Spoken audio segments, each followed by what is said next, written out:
batallas, ¿verdad? Pero hay una batalla que es mucho más siniestra y mortal. Es la batalla por la mente.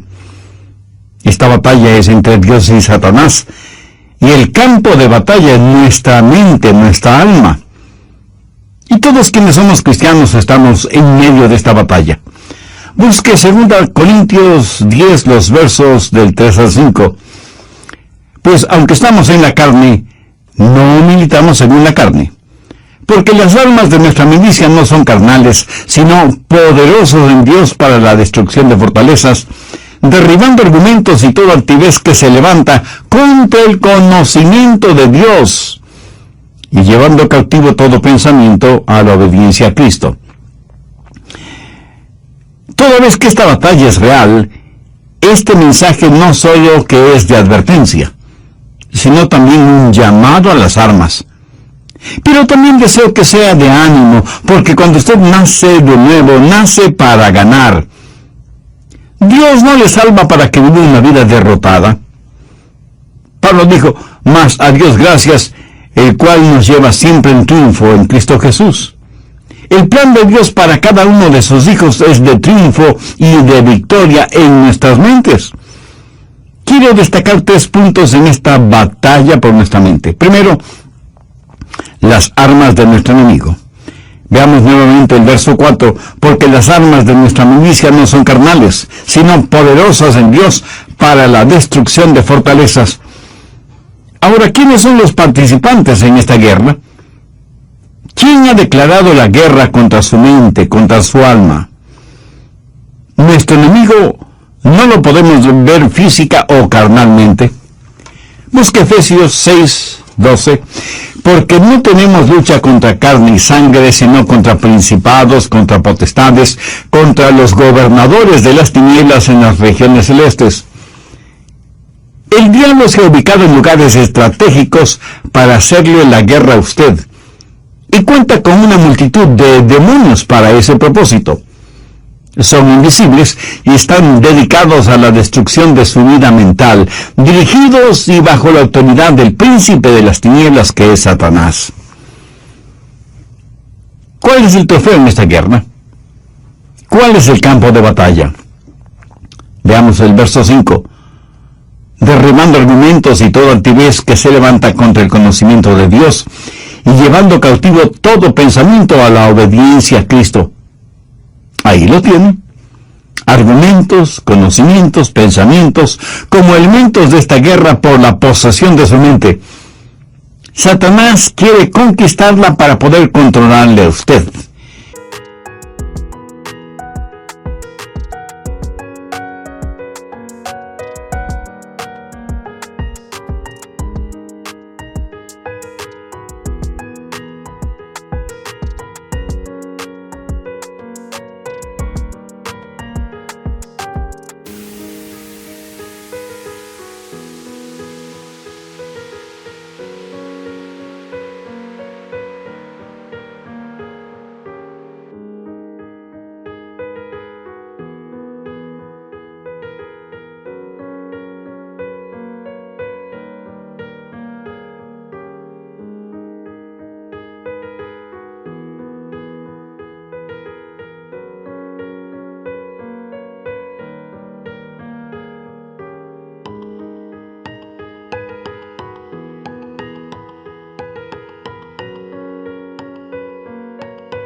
Y luchar contra Dios.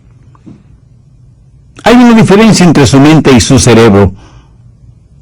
Los psicólogos del comportamiento no reconocen esa diferencia, pero la Biblia ve esa diferencia en forma muy clara.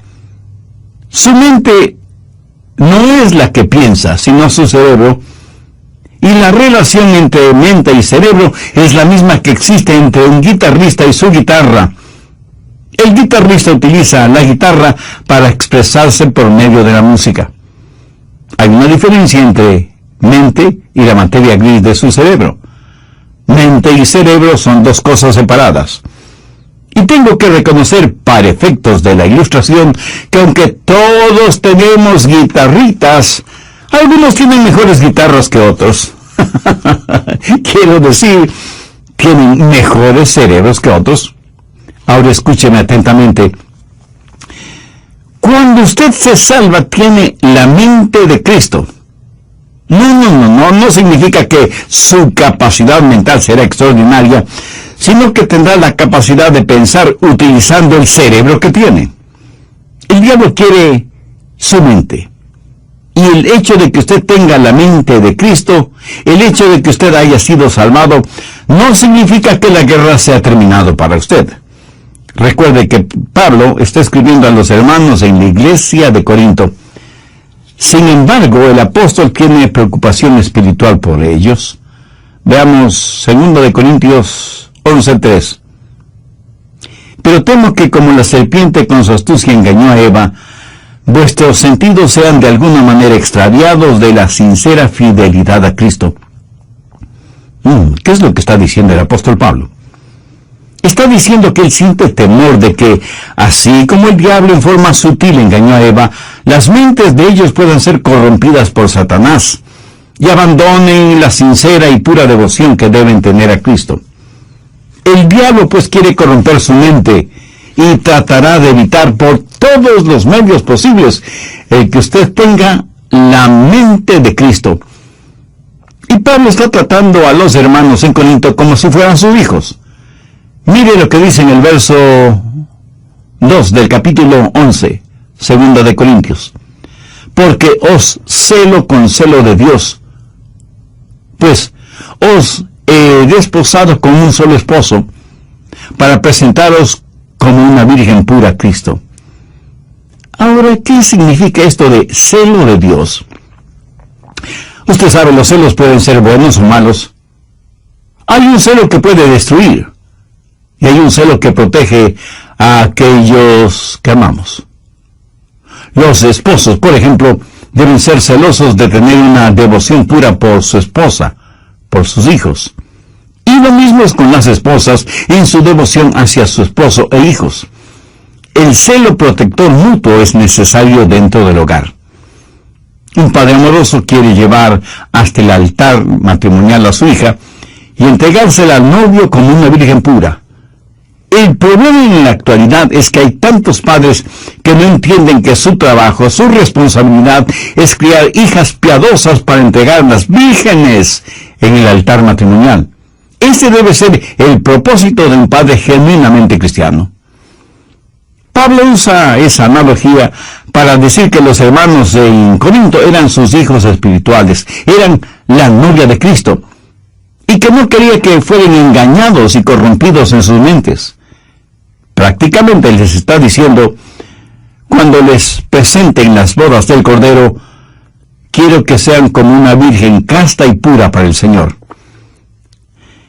Tristemente tengo que reconocer que no hay suficiente pureza en las iglesias en nuestros días. Tal parece que las novias han perdido la capacidad de sonrojarse frente a las cosas impuras. La iglesia necesita recobrar la virtud de la pureza. Leí la historia de un hombre que vivió en Londres hace muchos años. Se le conocía simplemente como el señor Betts. Tenía un almacén de música. Un día un hombre vestido con harapos entró en el almacén y le dijo, necesito algo para comer. Por favor, quisiera comprar mi violín. El señor Betts le dijo que ya tenía muchos violines. Pero el harapiento insistió, es que estoy verdaderamente necesitado. Por favor, cómpreme el violín. El señor Betts le compró el violín, por lo que en Londres hubiera sido el equivalente de $5. El hombre tomó el dinero, lo guardó en sus harapientas ropas y se fue. El señor Betts, que era músico, puso el violín bajo su quijada y empezó a tocar. Armoniosas y resonantes notas salieron de ese violín. El señor Betts se sorprendió de la calidad del sonido del violín y con la ayuda de una vela trató de ver su interior y pudo distinguir dos palabras: Antonio Stradivarius. Y se dio cuenta que tenía un verdadero tesoro en sus manos. y el hombre harapiento se lo había vendido por el equivalente de $5. El señor Betts era un hombre bueno y honesto. Salió a buscar al hombre harapiento, pero nunca lo encontró. Muchos años después, el señor Betts vendió ese violín por $5,000. En la actualidad, un violín Stradivarius cuesta una verdadera fortuna. Ahora haga la analogía. Algunos jóvenes se venden muy barato cuando permiten que sus cuerpos se conviertan en sucios objetos de placer sexual, en vez de cuidarse y guardarse para aquella persona con la cual se casará. Pablo dice, como un padre quiere proteger a su hija para presentársela pura a Cristo, así quiero protegerles a ustedes que forman la iglesia para que tengan una mente pura y una sincera devoción por Cristo. Mi amigo, hay una batalla por su mente. El diablo quiere poseer su mente porque sabe que si puede tenerla, puede corromperla, puede alejarle del Señor Jesucristo. Vivimos en un mundo que tiene una mente totalmente corrompida. Y recuerde que, de acuerdo a Génesis 6, Dios destruyó a toda una civilización porque todo designio de los pensamientos del corazón de ellos era de continuo solamente el mal. Por favor, busque Romanos 8:6. Porque el ocuparse de la carne es muerte, pero el ocuparse del Espíritu es vida y paz. Y en Proverbios 23:7 leemos, porque cuál es su pensamiento en su corazón, tal es él. O sea, la Biblia claramente enseña que necesitamos guardar, proteger nuestra mente. De paso, quiero decir algo para aquellos que pudieran estar cautivos en eso de la meditación trascendental. Eso es muy, pero muy peligroso. ¿Sabe lo que la meditación trascendental hace? Abre su mente para los espíritus diabólicos. A los practicantes de esta forma de ocultismo se les dice que deben entrar en un estado de meditación, a fin de hacer contacto con los espíritus.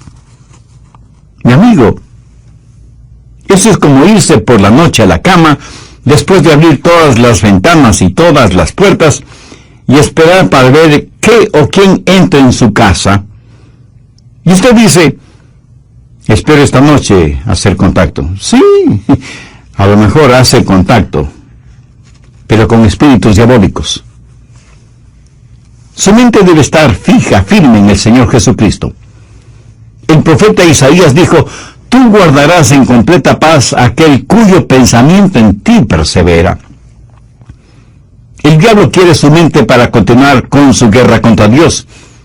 Y Dios quiere su mente porque es por medio de ella que Dios le habla, le alcanza.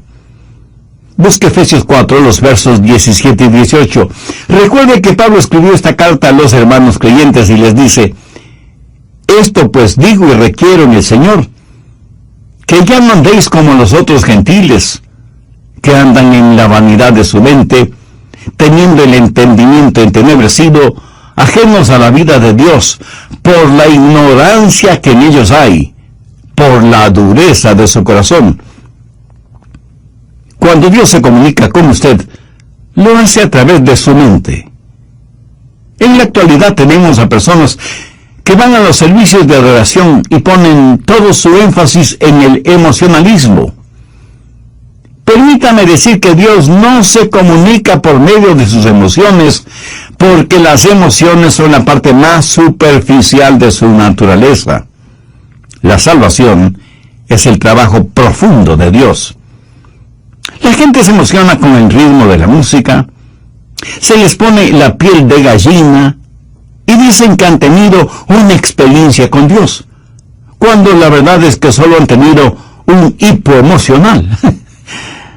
Dios se comunica por medio de la mente, y no estoy hablando de un racionalismo o intelectualismo, hablo de que Dios se revela en su mente, y que Dios nos cambia, empezando con nuestra mente. En Efesios 4:23 Pablo dice, y renovaos en el espíritu de vuestra mente. Ahora, ¿cómo Dios le renueva a usted? En el espíritu de su mente.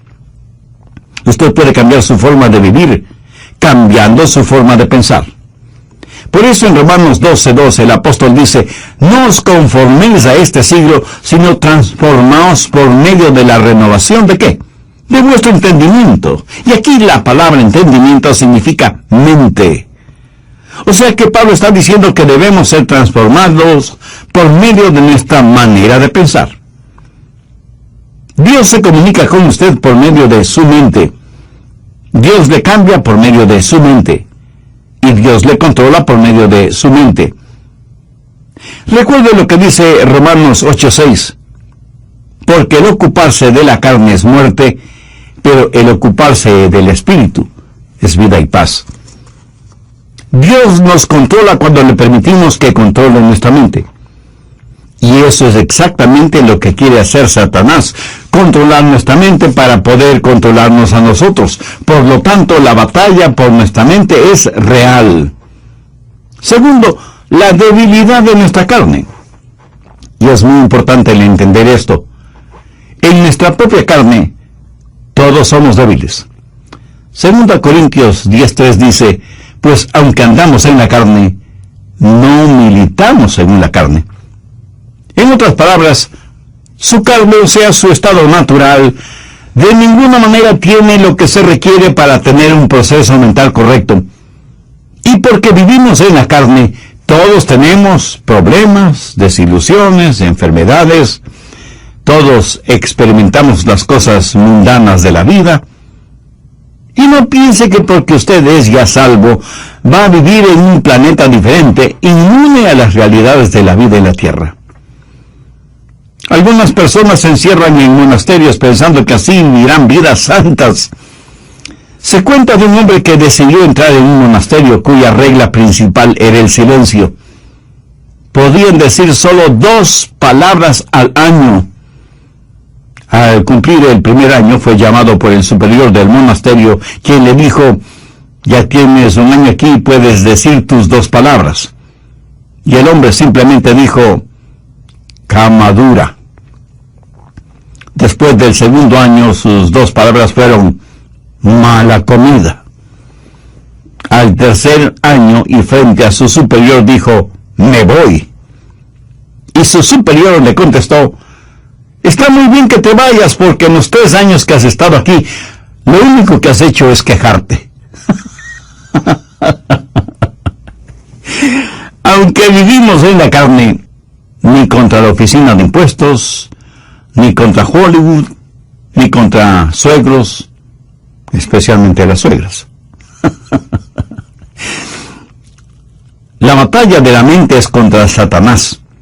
Y usted nunca podrá ser más listo que el diablo. Él se burla de nuestros esquemas, ridiculiza nuestras organizaciones, y aunque muchas personas piensan que esta batalla puede ser ganada por medio de la educación, eso no es cierto. Ahora escúcheme, de ninguna manera yo estoy en contra de la educación. Pero si usted educa a una persona que no conoce al Señor Jesucristo, lo único que hará es tener una persona más peligrosa, porque seguirá siendo un diablo, pero bien educado. Antes de ser salvo, yo tuve un amigo que era alcohólico y asistió a varios programas para rehabilitarse, pero luego aceptó al Señor Jesucristo como su Salvador, y esto es lo que él me compartió. Yo asistí a esos programas sin conocer al Señor Jesucristo. Era un borracho consuetudinario, y de esos programas salí siendo todavía un borracho, pero ahora tenía educación. ¿Lo ve? La educación no es la respuesta. Pero tampoco la legislación es la respuesta para la mente. Las armas de nuestra guerra no son carnales. ¿Cree usted que las leyes pueden controlar la forma de pensar de los seres humanos? En la actualidad estamos tratando de tener leyes para controlar lo que pensamos. La ley castigará toda manifestación de odio, verbal o físico. Sin embargo, ninguna legislación puede obligarnos a amarnos unos a otros, o a odiarnos unos a otros. Las leyes solo pueden restringir la maldad, pero no pueden impulsar la bondad. Así que ni la educación ni la legislación son la respuesta. El medio ambiente tampoco es la respuesta. Pablo dice que las armas de nuestra guerra no son carnales, y la educación, la legislación y el medio ambiente son métodos carnales.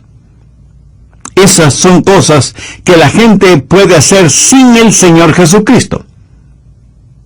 ¿Cree que si usted tiene un mejor medio ambiente, eso cambiará su manera de pensar?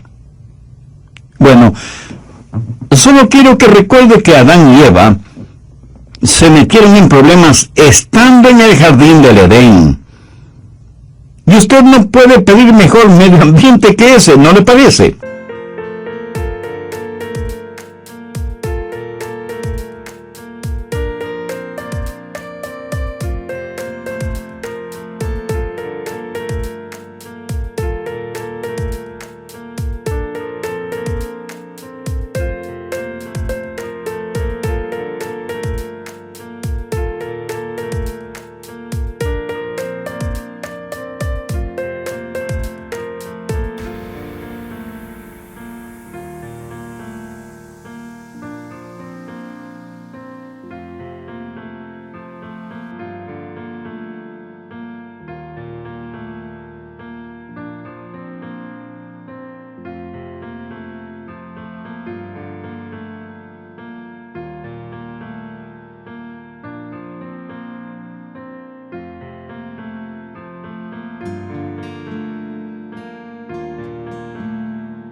Sin embargo, ellos fueron engañados porque Satanás manipuló sus mentes.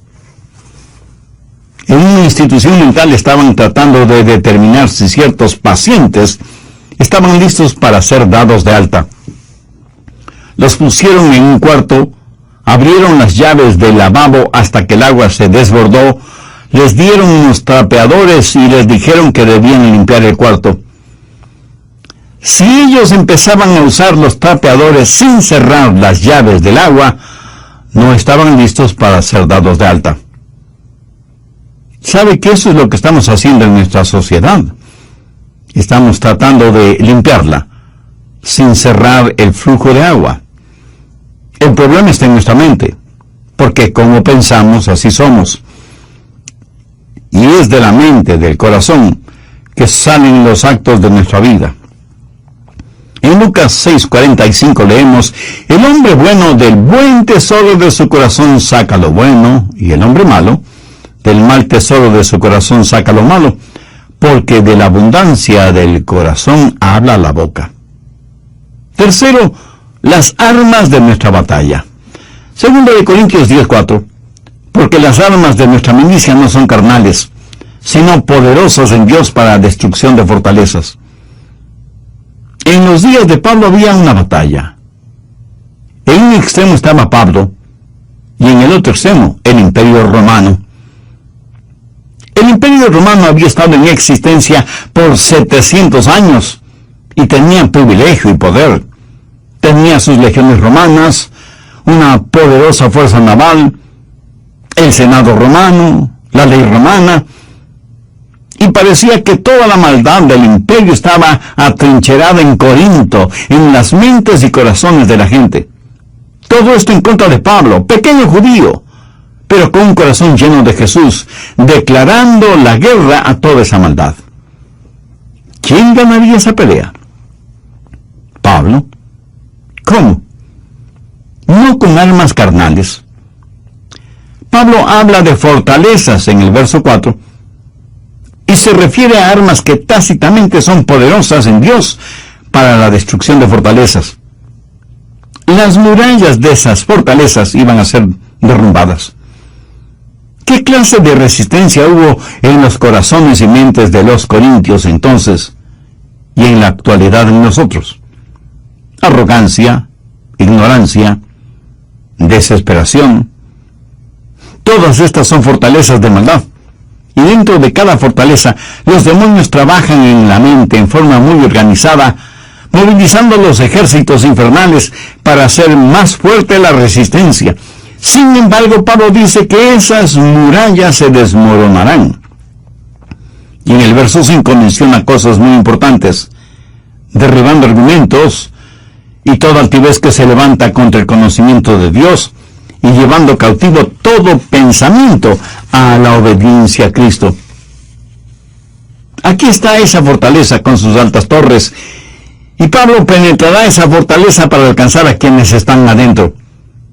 Pero durante ese proceso, Pablo dice que tendrá que destruir esa fortaleza. Ahora, ¿de qué está hablando el apóstol? No está hablando de inteligencia, sino de intelectualismo, de sofisticación mental. Pablo sabe que dentro de esas fortalezas hay personas que están cautivas. Y él iba a capturar a esos cautivos para traer todo pensamiento cautivo que estaba secuestrado por Satanás a la libertad de la obediencia a Cristo. Y él no iba a pelear confiando en su fortaleza. Mire lo que dice en el verso 7. Miráis las cosas según la apariencia. Si alguno está persuadido de sí mismo que es de Cristo, esto también piense de sí mismo, que como Él es de Cristo, así también nosotros somos de Cristo. En otras palabras, Pablo dice que pertenecemos a Cristo. Él es nuestro comandante supremo. En Potsdam, durante la guerra, los japoneses le dijeron a Inglaterra y a los Estados Unidos que no se rendirían. Los aliados le dijeron a Japón: si no se rinden, les eliminaremos, les haremos desaparecer, iremos contra ustedes con fuerza devastadora. Los japoneses dijeron: pelearemos contra ustedes. Las fuerzas aliadas bombardearon Hiroshima y Nagasaki con las primeras bombas atómicas utilizadas en la guerra. Los japoneses se rindieron después de que prácticamente casi fueron borrados de sobre la faz de la tierra. Satanás ha estado tratando de hacer hasta lo imposible para ganar esta guerra que tiene contra Dios. Cuando el Señor Jesucristo murió en el Calvario, fue como si hubiera dejado caer una bomba atómica sobre el diablo.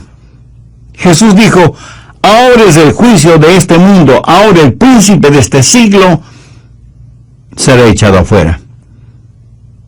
Pero Jesús no solo es nuestro comandante supremo, sino que en segundo lugar tenemos su autoridad para hacer aquello que nos ha mandado hacer.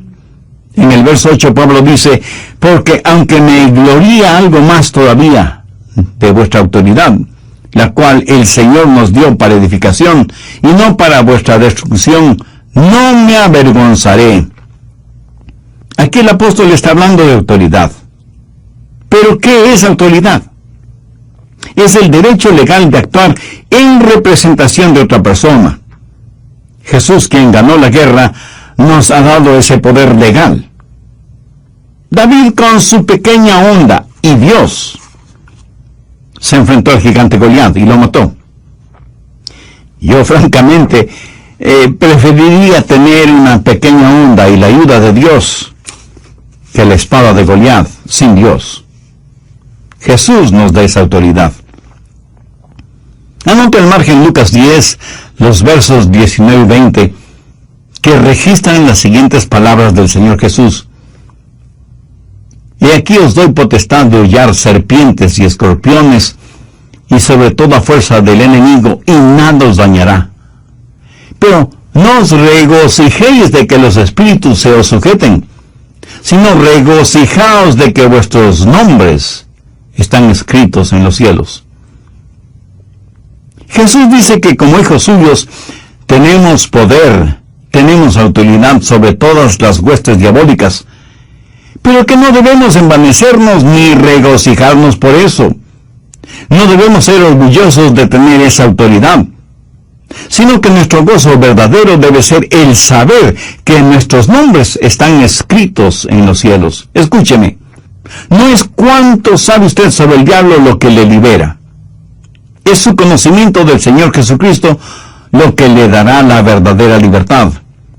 No hemos sido llamados a ser creyentes cazadores de fantasmas espirituales.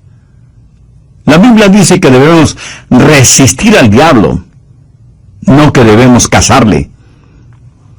Así que no solo tenemos que entender, en primer lugar, que tenemos un soberano que es nuestro comandante, y en segundo lugar, que tenemos su autoridad para llevar a cabo sus órdenes, y en tercer lugar, que hay la certeza de nuestro valor, de nuestro coraje, de nuestra osadía espiritual.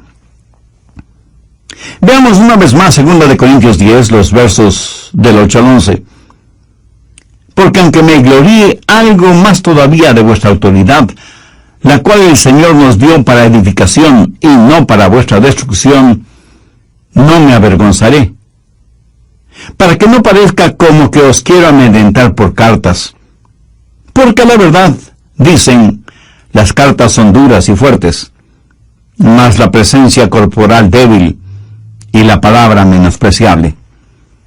Eso tenga en cuenta tal persona, que así como somos en la palabra por cartas, estando ausentes, lo seremos también en hecho, estando presentes.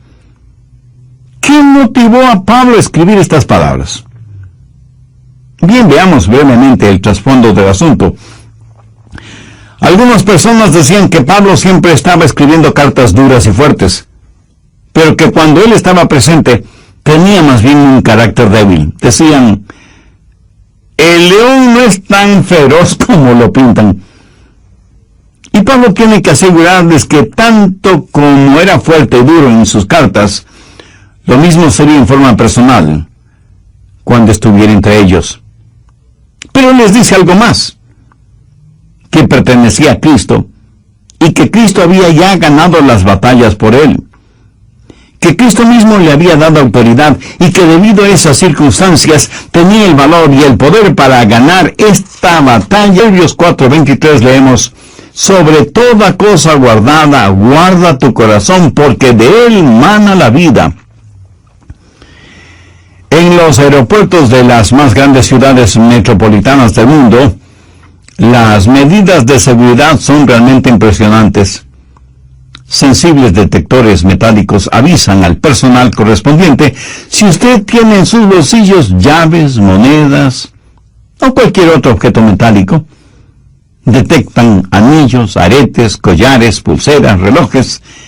Y en la actualidad las cámaras de rayos X pueden ver la totalidad del cuerpo humano, por si alguien trata de llevar oculto entre su ropa íntima algún objeto o sustancias prohibidos. A veces pienso que sería formidable el tener esos sofisticados detectores a la entrada de las iglesias para detectar el pecado. Pero si tal cosa fuera posible, estoy seguro que nadie quisiera entrar en las iglesias, ni siquiera sus pastores. En Filipenses 4:8 Pablo dice, por lo demás, hermanos, todo lo que es verdadero, todo lo honesto, todo lo justo, todo lo puro, todo lo amable, todo lo que es de buen nombre, si hay virtud alguna, si algo digno de alabanza, en esto pensad. Dios nos hizo de tal manera para que no podamos pensar en dos cosas distintas al mismo tiempo. Permítame explicar de esto. Si usted está pensando en algo que es bueno y correcto, de ninguna manera puede pensar al mismo tiempo en algo malo e incorrecto. Y usted no tiene que ser inteligentísimo para ver la lógica de esta declaración. Y aunque ya lo he mencionado varias veces, usted es lo que piensa. Proverbios 23:7 dice, porque cuál es su pensamiento en su corazón, tal es él. Proteja su mente. Tenga al Señor Jesús como el punto central de su mente. No permita que el diablo le robe la devoción de su corazón puro hacia el Señor Jesucristo. Viva permanentemente enamorado de Jesús y jamás se avergüence de confesar su amor por Él. ¿Se avergüenza usted de confesar su amor, de declarar su amor por la persona que verdaderamente ama? Estoy seguro que no.